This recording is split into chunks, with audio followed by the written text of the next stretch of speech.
As we sang that last song, could you see Jesus? I mean, could you picture that? I was just thinking through that as I was looking at the words and singing them, just seeing him rising and seeing him coming back and things like that. Just amazing. I want to talk about something this morning. It's good to see you. I want to talk about something this morning that I honestly don't think enough about. In fact, I think it's something that many of us don't think about enough. And yet Jesus talked about it a lot. And so did all the other writers in the New Testament. Anybody want to know what that is? Are you curious yet? I want to talk to you this morning about the return of Christ. I really want us to get into this and really think about what this is going to be. Because he talked about it a lot. Again, the New Testament leaders talked about it. The leaders of the early church talked about this almost constantly. A lot more than we recognize sometimes. They were eagerly looking forward to it. Admittedly, they didn't have as comfortable of a life as we sometimes do, but they eagerly awaited for Jesus to come back. They didn't know when it would be, but they were waiting. And really, this is what makes us different, or should make us different from the rest of the world, is that most of the world are thinking about earthly things. You know, they're focused on the day in, the day out. They're focused on what's here right now. But we're supposed to be different, aren't we? I mean, the Christian is supposed to be different. And in this light, it's because we are citizens of heaven. And so we should eagerly be awaiting our Savior. Because, I mean, we just sang some songs about it and what it'll be like. And we have passages in the Bible. And I just think about how amazing it's going to be, like something you've never seen before, ever. Amazing. And the fact that we're expecting the Lord's return at any moment is really supposed to differentiate us from the rest of the world. But honestly, I bet it hadn't crossed your mind this week. I hadn't thought about it this week, really, other than preparing. But, I mean, just in my day-to-day life, I haven't really thought about it. If you look back on the past few months, how much of that time over the past few months did you really think about the return of Jesus? I mean, think about that. I mean, were you eagerly thinking, boy, I hope he comes back. That would be so awesome. I can't wait. Thinking about his return, eagerly waiting for his return. I mean, the Scriptures talks about the return of Christ all the time. And really, we should too. Because this is what comes next. I mean, we've got the whole Bible story from Genesis all the way down until Jesus ascended, and then the early church started, and we have all of the story. And it's like, okay, in the sequence of things, this is what comes next. And so it should be what we think about. It should be something that we're kind of looking forward to happening. And not just kind of, but eagerly looking forward to it.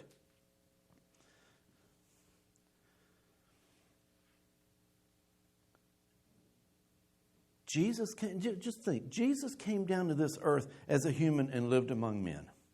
I mean, this is the basic gospel. He came not to be served, but to serve us, if you can imagine that. To serve His own creation. To give up His life for us.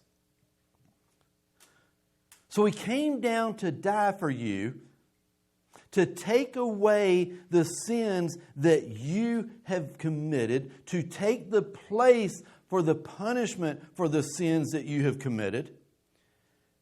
And Jesus paid for all of the wrong things that we have done.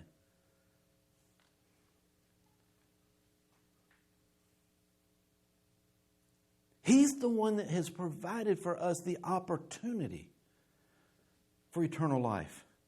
I mean, just really think about how He came to serve us.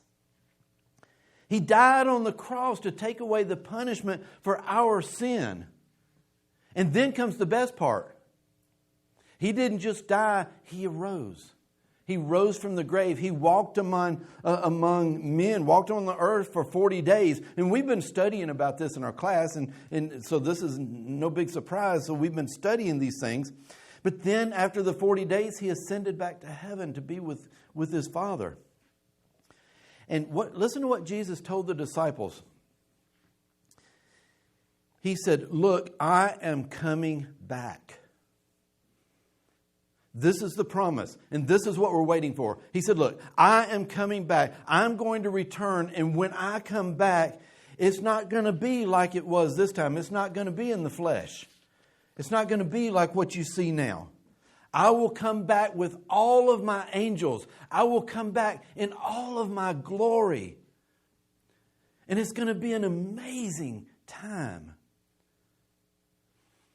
And I want you to notice as you read the New Testament, and as we've been reading Matthew and now Mark, Jesus talks about His coming back a lot. In fact, do you realize that there are at least 300 references to the return of Christ in the New Testament? And yet it's something we don't talk about. We don't really think about so much. And one of the things that makes Christianity so different is every other religion, the leader of those religions are dead and in their grave. They're buried and they're in the ground, and they're still there today. The difference in our religion, or in Christianity, from all these other religions, is that the leader, the one who started this movement or Christianity, even though he died, he's not in his grave anymore. He's in heaven. He even rose from the grave, and it's amazing to me that all of these people saw Him die. All of these people saw the cruelty and the scars and, the pain and the torn flesh and the nail scar, the nails in the hands and feet and so on. And then a couple of days later, He's walking around among them. There are well over 500 people that saw Him. And I just think about how incredible that would be to see somebody walking around that you saw die. I mean, really think about that. That's incredible. And so this morning, I want us to think about this return of Christ. Because if He can overcome death, if He can come out of the grave and walk among the people for 40 days, and then people see Him ascend magically up into heaven, what a glorious picture, then I believe His promise that He's going to come back. And so I try to think, what would I like to tell you this morning about His return? There are several things that we could talk about, but I just want to think, what could I tell you? What would I want to say about His return this morning? And really nothing more than what the apostles said and what Jesus Himself said. But I want to look at a couple of points this morning. The first one is this. Don't get caught up into the world. Be ready. Don't get so caught up into the world that you think that this is all there is. We need to be ready. What the Lord wants is for us to be ready, even though we have no idea when He's going to come back. But for those who are waiting and are ready, it's going to be a beautiful moment. It's going to be absolutely incredible. For those who are not ready, it's going to be a different story. Listen to this. Listen to what Jesus said in Matthew chapter 24, beginning in verse 36.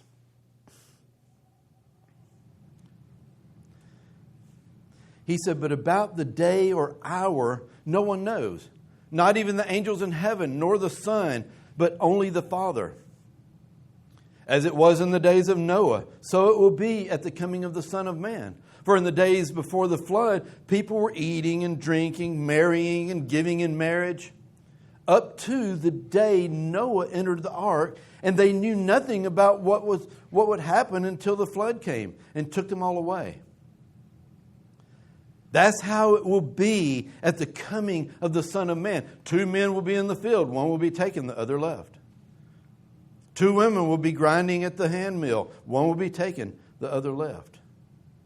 Now, as we thought through that and read that, I don't know if you noticed this, but I want you to notice something kind of important here. When Jesus was talking about these people who were not ready, He didn't talk about their sin. He didn't say that these people that were left were grievous sinners. He didn't talk about their sin. He just simply says that they're just living their lives. They're just going about their lives. They're eating and drinking. They're getting married. They're giving in marriage. And they don't even realize what's about to happen. All we know about them, we don't know what their lives were about. We just know that they were living their lives and going about their routines in their day, thinking about the day. All we know about them is they were not prepared. They weren't ready. They weren't ready for that day, the day that Jesus is telling us about. And I don't know, we could consider this a warning from Jesus. I don't necessarily consider it so much a warning from Jesus as just a promise of a glorious day. We think about the warnings that He's coming back. Warning, this is cool. It's great. That'll be our crowning moment if we're ready.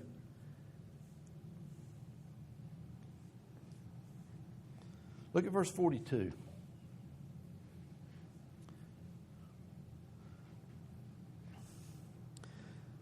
Therefore, keep watch. Jesus said, therefore, keep watch, because you do not know on what day your Lord will come. But understand this. If the owner of the house had known at what time of night the thief was coming, he would have kept watch and would not have let his house be broken into. So you also must be ready, because the Son of Man will come at an hour when you do not expect Him. Let me ask you a question this morning. I want you to raise your hand and answer yes or no. Who expects Jesus to come back today? Raise your hand. Nobody? You don't expect Him to come back today? This passage tells us then that this is the time that we need to be ready, because He's going to come at a time we don't expect it. And if today nobody raised their hand, nobody expects Him to come today. And so this is the time that we need to be ready for it. He described you and me this day as the day He'll come back. He said, I'll come when you're not expecting it. Think about that. If you knew that Jesus was coming back today, would you be ready for it? I mean, really. Would you be ready for it?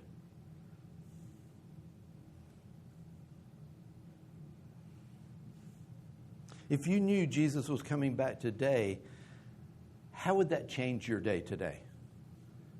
How would that change your plans for today? What would you do differently if you knew that this was the day He was coming? And however it is that you would change it, that's how Jesus wants you to be living every day and being ready, because we don't know. He said, when you least expect it, when you don't expect it, that's when it's going to happen. He wants you to live like that today. He wants you to live like that every day. Whatever that change in your life might have been that you might have thought of, that's what He wants every day. And so when you look back, when you look back over the past few months of your life, would you say over those past few months that you were ready?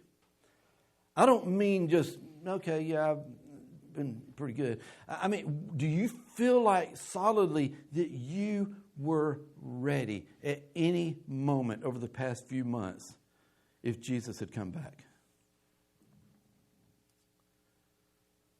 Or can you think of times over the past few months that you were thinking, boy, I'm glad he didn't come back that time? I mean, I just want you to think for just a minute. Turn on your video cameras in your mind and think over the last few months. Are there times over the last few months, were there times in your life that you think, I sure am glad he didn't come back then? For whatever it is you were engaged in or whatever was going on in your life. Maybe you would have been a little bit embarrassed about your anger. Or maybe your irritation or how distracted and far away from God you were at a particular moment as you look back at your last couple of months or so. Was there a time that you can think of in your life that you would say,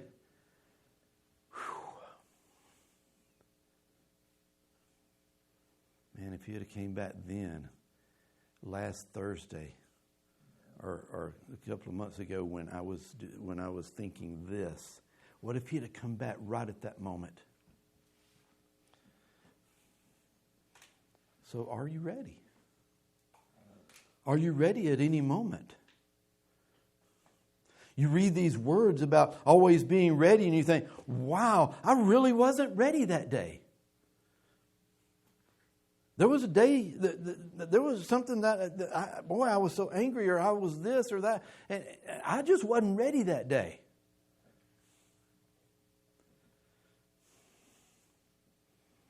The next thing I want us to think about this morning is that we need to help each other. We need to kind of hold each other accountable. That's part of what we're doing is we're kind of an accountability group. You know? We kind of help encourage each other and help try to be accountable to one another. I mean, do you want everyone in this room to be ready when Jesus comes back? Raise your hand if you do. I mean, I do. I want all of us to be ready. I don't want, if Jesus came back right now and some are taken and some are left, I don't want there to be some people still sitting here. It'd be cool if this place was totally empty and we were all floating up to Jesus. That's what I want. And so we need to help each other. We need to be accountable. I want us all to be ready. So we need reminders. And that's really why we come together and that's why we talk about these things. We need reminders that He's coming. We need reminders of how we're to be when He does come. We need these reminders. Maybe that's why He gave us the Lord's Supper. You know, we talked about the other day our Ebenezer stone, something that reminds us of an event or something. That's what the Lord's Supper does. It's a reminder. Over in 1 Corinthians chapter 11, listen to what Paul said. For I received from the Lord what I also passed on to you. The Lord Jesus, on the night He was betrayed, took bread, and when He had given thanks, He broke it and said, this is my body, which is broken for you. Do this, what? In remembrance of me. In the same way, after supper, He took the cup, saying, this cup is the new covenant in my blood. Do this whenever you drink it. What? In what? Remembrance of me. For whenever you eat this bread and drink this cup, listen to this. For you proclaim the Lord's death until He does what? That means He's coming. We proclaim this, we do this to remember Him, to keep Him in our minds, to proclaim His death until He comes back. We continue to do that because we know He's coming back. Intellectually, we know it. But in our hearts, are we ready for it? You know, since we were proclaiming His death, we know He's going to come back. or we wouldn't even be doing this.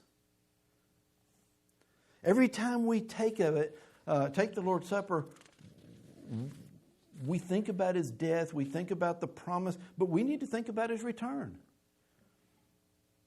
It's a reminder.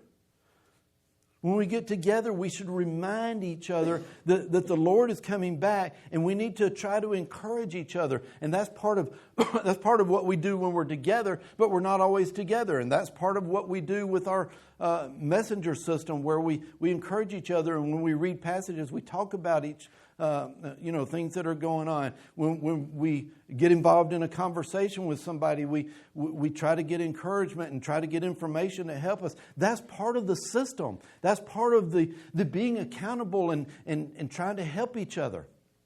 It's part of trying to stay in communication and stay focused on what we need to be focused on.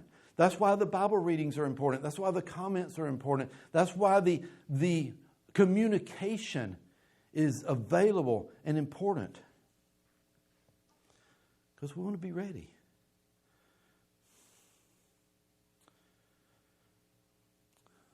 It's a little strange, but I think about when the Lord does come back, what do I want to be doing? What do I want to be doing when He comes back? Have you ever thought about that? At the very moment that the sky is open and we see we hear the trumpet blast and those things that are going on, and something we've never seen or experienced before, and we see the light of Jesus coming down to us. What do I want to be doing in that moment? I actually thought about this the other day. I don't know how many of you watched the Alabama LSU game, but it's just a ball game. But if you watch the game, you remember at the first of the game, everything was going great, and they're moving down the field, and all of a sudden, the quarterback just drops the ball for no reason. Just boom, there it goes.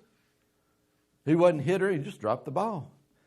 And I could imagine that so many people that were watching that game, either at the stadium or at home on television or something, were so angry. What are you doing? And so angry about that. And as the game went on, how much madder they were getting because Alabama was just doing terrible, I mean, they looked awful in the first half of that game, and they were making dumb mistakes, and it was like, And I just imagine how many people were getting so angry with them. And I thought, do we really want to be angry over something like a silly ball game when Jesus comes back? Think about it. Jesus comes back, and we're sitting in there fussing at this little teenager or whatever that dropped a football. It's a stupid game anyway. I mean, who cares which team can take this little oblong ball and run it 100 yards before the other team does, or better than the other? Who cares? And I know that's a silly example, but it's just the thought of the simple things in our life. What frame of mind, what do we want to be doing? What frame of mind do we want to be in when Jesus comes back? What do we want Him to catch us doing or thinking or whatever it is when He comes back? It kind of puts things a little bit in perspective of how our lives should be. Because if I'm truly waiting and watching, and Jesus tells us in His parables to watch and wait. If I'm truly watching and waiting for Him to return, then when He returns, I want Him to find me helping people. I want Him to find me serving Him. I want Him to find me doing good for others. I want Him to find me with a good, solid, wholesome attitude.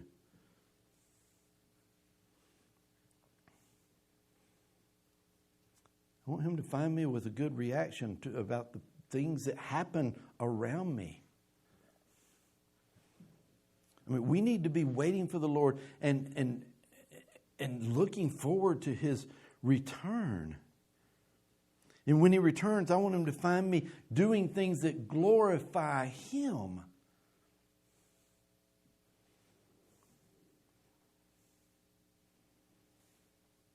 Just think about it. as I said, you look at your little video replay of the last few months. Were there times that when he came back, he wouldn't have found that?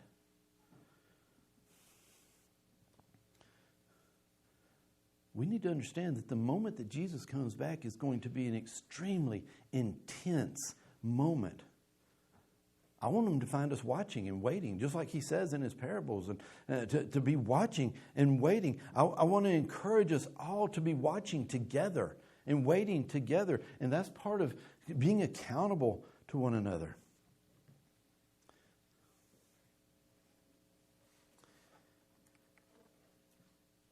And another warning, another thing I want us to talk about this morning is don't think that this moment can't happen in your lifetime. You know, we get caught up into the same way they did in the New Testament. They'd say, well, I mean, it's been all this time and decades and hundreds of years or whatever and generations of people and he hadn't come back yet. What makes me think he's going to come back now?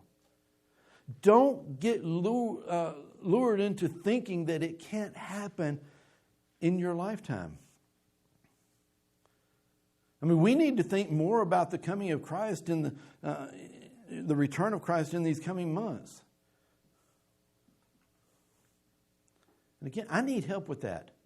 I need you to help me with that. I need you to help me focus on that. And I want to help you. I want us to all help each other. We need to be living for that moment.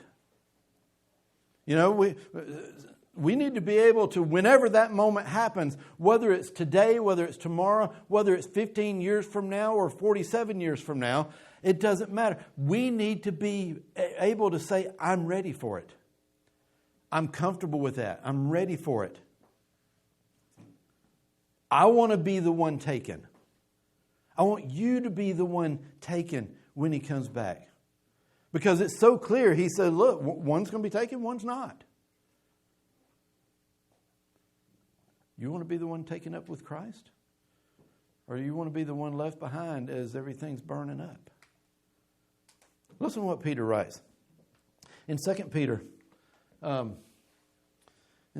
chapter 3, beginning in verse 1, he starts out, dear friends, this is now my second letter to you. But wait a minute. Before we go any further. What was the first letter he wrote to them? What? 1 Peter. Okay. I'm just making sure you are awake. Okay. Because he says, this is the second letter that I've written to you. I just want to make sure that you knew what the first one was. You know, just checking. Just checking. Okay. He says, dear friends, this is now my second letter to you. I have written both of them as reminders to stimulate you to wholesome thinking. I want you to recall the words spoken in the past by the holy prophets and the command given by our Lord and Savior through your apostles. Now, what Peter's saying here is that he's reminding us of something. He's going to go on a little bit further, but he starts out and says, look, I've got something to remind you of. That's what these letters are about. They're to remind you of something. And that's really all I do when I come up here and talk. I'm not telling you anything that you don't already have access to. I'm not telling you stories and things that you haven't already heard.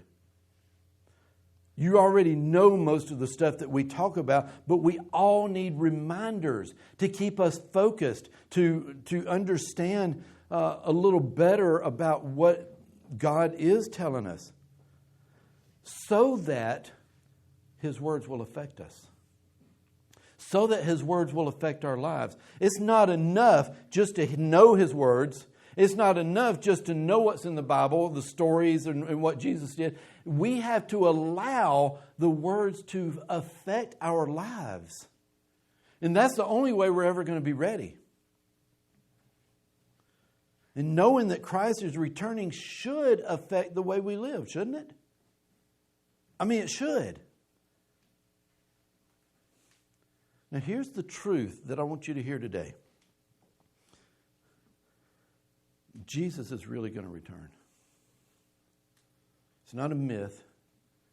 It's not some faraway, distant thing that we should put out of our mind. He is coming back. It's going to happen. And for those of us who are ready, it's going to be the most awesome day. It's going to be incredible. We're going to see some amazing things that day. And so let me just remind you of that day and the importance of it. For those of us who are not ready, for those people in the world that's not ready, it's going to be an awesome day. An awesomely frightening day. A day that we won't be able to do anything about it at that point. Let's go further. In 2 Peter 3, beginning in verse 10.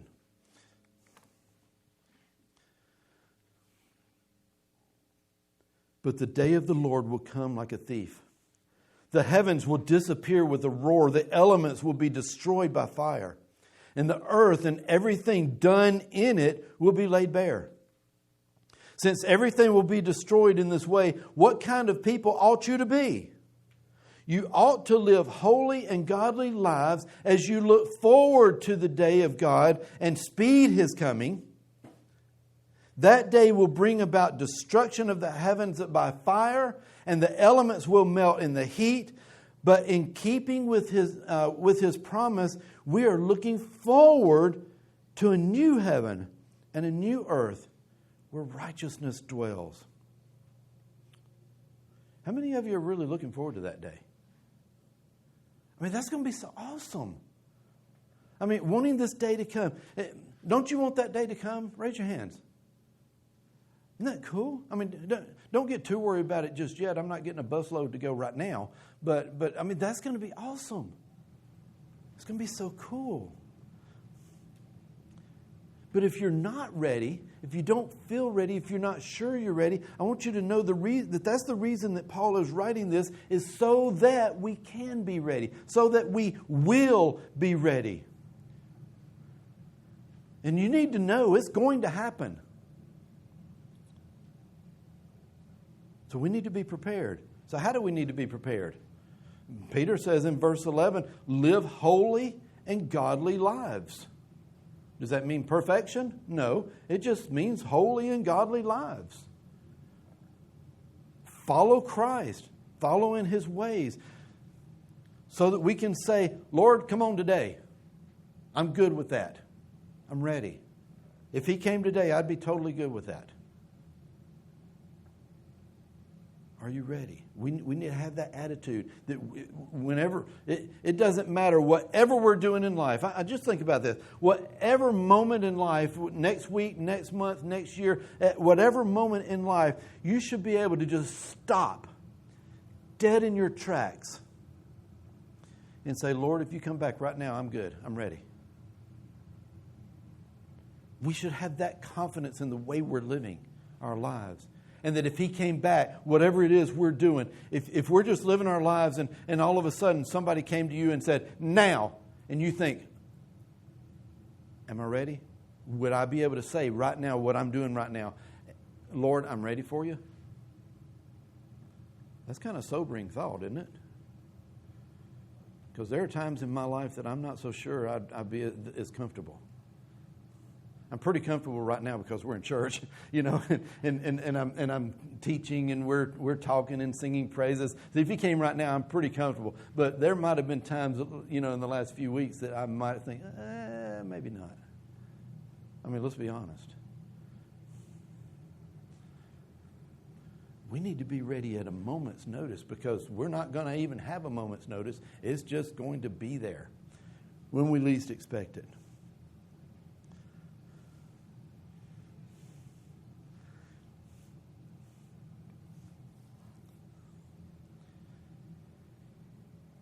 Jesus, I'm ready. Are you ready? Is your life a life of confidence that you're ready?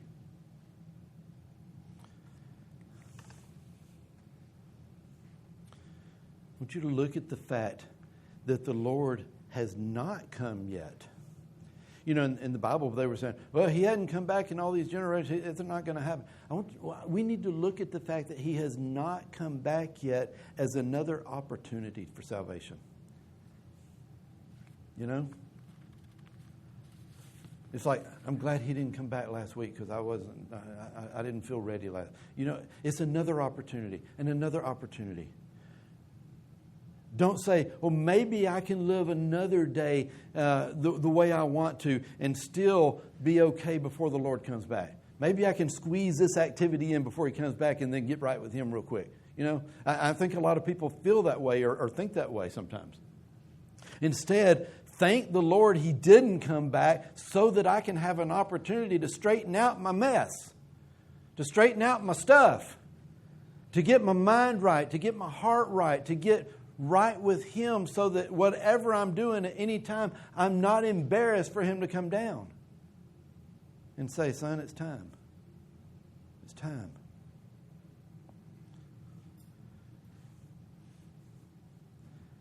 Understand this. Our life on this earth is very limited. I know it doesn't seem like it. It seems like a lifetime, doesn't it? But it's very limited. I mean, we only have a short time to obey the gospel and to enter into his kingdom and to live right. So that when he comes down, we know we're ready, that we're confident with that. Because one day soon our time's going to run out. We don't know when it's going to be. But whenever that is, I want it to be at a time in my life that I can say, I'm ready for you, Jesus. And since I don't know when that time is, then I guess I'm just going to have to try to live every part of my life, every day of my life, every moment of my life in such a way that I can say, I'm ready for you, Jesus.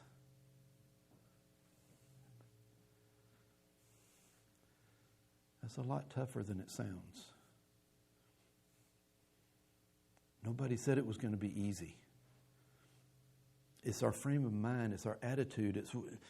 We just have to be ready. Because understand this, that when that time comes, there's going to be an eternity of time. My question for me, and your question needs to be for you, is how am I going to spend that eternity of time? Because that's all there's going to be left is after this life is just time. How am I going to spend that?